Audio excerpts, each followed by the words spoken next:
Hello, love. Welcome home to Eden and the place where you are channeling that divine love and you have returned to the values of the feminine.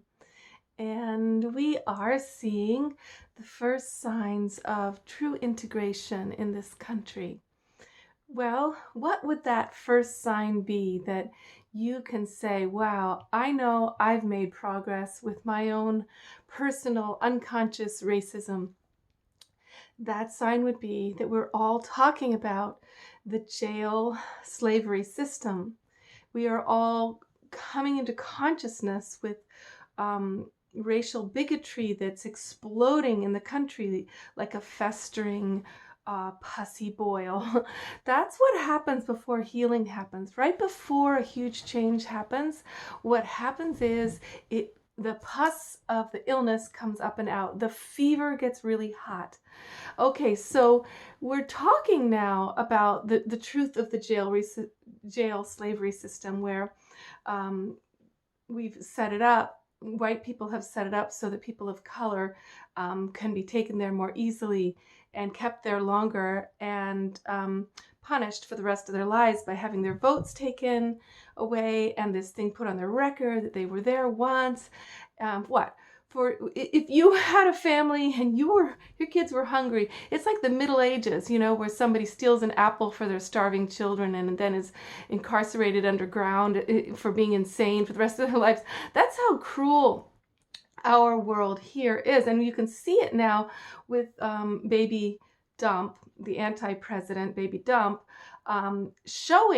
doing us all the favor of showing how ill we've all become, how much we've sold our soul for money, how much we have used the African American people and the Latin people for the benefit of white culture's imperialistic greed. I mean, what do we get out of this? Well, the fear is, because it's coming up and out, we can see the fear. It's just really obvious. The fear that people have is that, when they say those, in Lincoln's time when they would say those black people are inferior, they just don't, they're not capable of voting and having the same intelligence. The real fear underneath is that they're more intelligent, that people who come from another land have obviously more beauty, more strength, more culture, more intelligence and a higher level than us. And so because we have lowered our standards of education and our standards for ourselves of integrity and character it shows by voting for somebody who Baby Dump shows in the beginning, I grab pussy, I'm proud of it, I use young people in a fake college, I'm proud of it, I don't pay my workers in my Trump endeavors, I'm proud of it, and then we vote for him. It shows we've lost our soul. We have lowered our standards so low that, of course, we're afraid when people come from another culture, they're going to be better at us than at everything because they're not as low as us. And for one thing, they educate their children and they give health care to their people. So what happens now when you see the first signs of our intelligence growing, our actually making progress as a culture, you see us talking about the fact that the jail reform has to happen. You have to release slaves in order to be people of a culture of integrity. So the first thing to look at is those fears that, the people of color, they're actually going to be more talented and more skilled and smarter and more compassionate, and the women are going to like them better because they're better with women, and they're going to take our jobs and our women and okay, so let's just look at that fear, okay? First of all, it would be true that if people of color were freed and they, from all these different kinds of bondage, from the lack of jobs to the terrible schools, from the incarceration in prison unfairly, the untreatment, the whole thing with drugs persecuted against brown people, not white people, if they were freed from all of that, right? And then they start to excel in everything.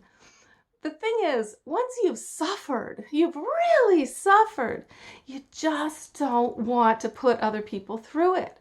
You don't want to create, the people of color would not actually want to create a system where you white people, us white people, now get all thrown in jail and now have all of the funding for our schools taken away in every neighborhood that's poor, and all white people are banned from jobs. I mean, the fear of the white person is that the brown people are going to do to them what they've done to what we have done to the brown people. We're afraid they're going to do to us if they ever get freed, right? But if you look at the people who've been through war, traditionally, anybody who's been through war, those war heroes don't want war. They're not pro-war. They want to stop war. They want to end war. They want to minimize the death and the tragedy. It's the people who haven't been to war that want war so they can be a fake little hero, or a real hero by creating more cruelty and chaos. Real hero? So those people who've suffered in the jails and when they're released, and who've suffered in the schools that aren't really schools, when finally freed to get education, they're not going to want to perpetrate the same thing on you, because unfortunately the paradox is that suffering creates compassion. Suffering creates the kind of beingness that wants to help change the world, and that is the paradox of this world. You come, you suffer in your life, and you become able to help others. And if you don't suffer, you're kind of not able to help anybody, because you can't relate to any of it. So your destiny, when the people are freed who have been oppressed by you, by me, your destiny cannot be kept from you, really, unless everything was done to you that we've done to people of color, which it's true. If you disenfranchise the schools and the food that's available to people in their neighborhoods, and you make rents impossible, and you put them in jail, and on, if that happened to you, yes, you would be poverty stricken. You would be just as unable to get your life together. You would be just as involved with crime. You would, because there wouldn't be any other options for you, and it would all be set up for you to only have a few avenues that you could even walk down. You would. But assuming, and I am assuming this, that when people are freed, they want to create a better world. This is the truth of what will happen, okay? A better world will begin the moment we make ourselves better people and have the faith. Your love will come to you. It is not reliant upon what color you are or what job you have. Your opportunities of the life work you're meant to have is not going to be kept from you, assuming that you are oppressed in every way. And once we have made the world equal for all of our people of this country, the supposed free world, your jobs, your opportunities will come because they're your destiny. You will relate to everything you're meant to relate to because you are of that substance. That's what you came here to do. And the universe, the universal forces work through you to guide you there and help you have the love you want, the home you want, and the work you want, and the job you want. Because, not in spite of the intelligent people around you who are now freed and maybe better at you than in everything, in music and dance and sports, just say they are. You're going to be receiving from those people a whole nother level of understanding and joy and training and inspiration. So talk to yourself this roughly. This is how I talk to myself. I say to myself, you have no right to say that you are not a racist unless you are doing something about this jail slavery thing. So here I am. I'm speaking openly about it. This is the thing I'm doing. Okay, I'm talking about it.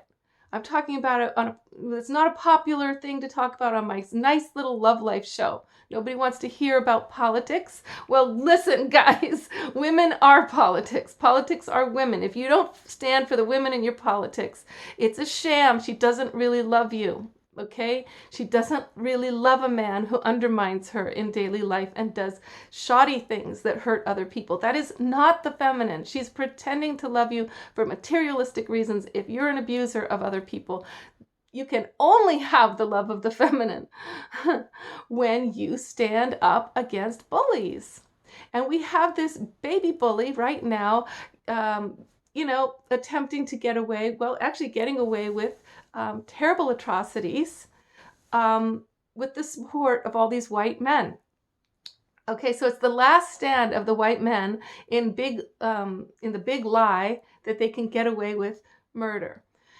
Murder and destruction of other cultures for power and greed, and just because the old boys club wants to say we can do anything to anyone, we can abuse. But you know what? The thing is, it's your last days.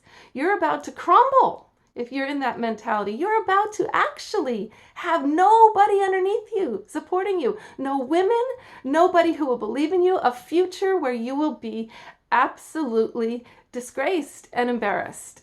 So you've got to align yourself now with the principles of the feminine, which are love and kindness, inclusivity, sharing resources, saving the planet, the safety and well-being and education of children and of young people, free college, free healthcare. It's high wages, so everybody's got enough money, so we can flood that economy with the things we want to buy, and affordable housing that doesn't even take a fraction of our income, so we can all live like kings and queens together and enjoy our gifts and give them to each other. There you go. There's the manifesto of the day. Take this to heart, pass it on, talk about these things together, okay, with heart, with compassion, and forgiveness of yourself, okay, because to move forward and to face the changes that have to be made, we've got to forgive ourselves for the part we've played in the atrocities of our ancestors and in the present day, so that we can begin to totally take action, okay? Wonderful for being here with me. Thank you so much. It's such a hard conversation. I love you so much for listening to me on this. I love you so much for thinking about it. It's a hard topic. It's inclusivity of all of us thinking together. The freeing of the people in jail. It's going to be so beautiful, because what's going to happen is jail reform is going to be a place. You know what it's going to be? It's going to be, we're going to follow the example of numerous other countries that have already done this, where drugs are decriminalized, and jails are actually just a rehab center for education and recollection of what you've done so that you can face yourself, addiction recovery, and job training. That's what jails are going to be, the jails of the future. And it's already happening all over the world. So why not catch up with it now? Let's start letting out thousands and thousands of people who should not be in jail at all anymore. Okay, thank you so much. Love you.